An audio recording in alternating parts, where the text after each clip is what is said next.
Mr. Obama, you're starting to sound a lot like that tired line from a popular commercial that goes something like, "I'm not the president, but I play one on TV." It's time, sir, to really step into that role. You've got two big problems that are consuming your administration, and you're losing out on both. Healthcare is one. By the time this airs midweek, you're going to have a major speech before a joint session of Congress that hopefully will spell out exactly what you want from this bill. But, Mr. President, I think it's really time you take leadership on this issue. Don't leave it up to Nancy Pelosi. Step up and tell us what you want. The other is the war in Afghanistan. Your war, by your own admission.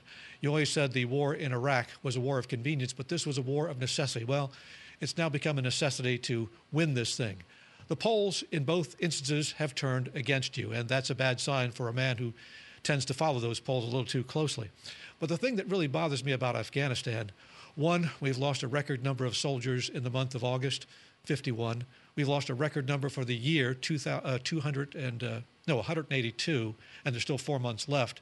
And things seem to go from bad to worse. So hopefully, Mr. President, you will step up in both cases. But what really bothers me about the war in Iraq is that Americans seem to have lost their will to fight this thing.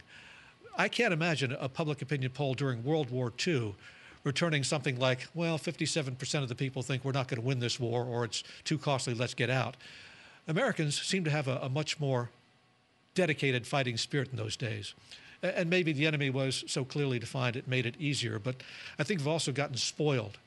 I remember when the first Iraq war hit, and we all were mesmerized by literally those TV cameras on some of those smart bombs as they guided themselves right through windows and doors to destroy their target. And it turned the war into something like a video game. And we thought, well, this is really entertaining, it's fun to watch, and we can turn away from it whenever we want.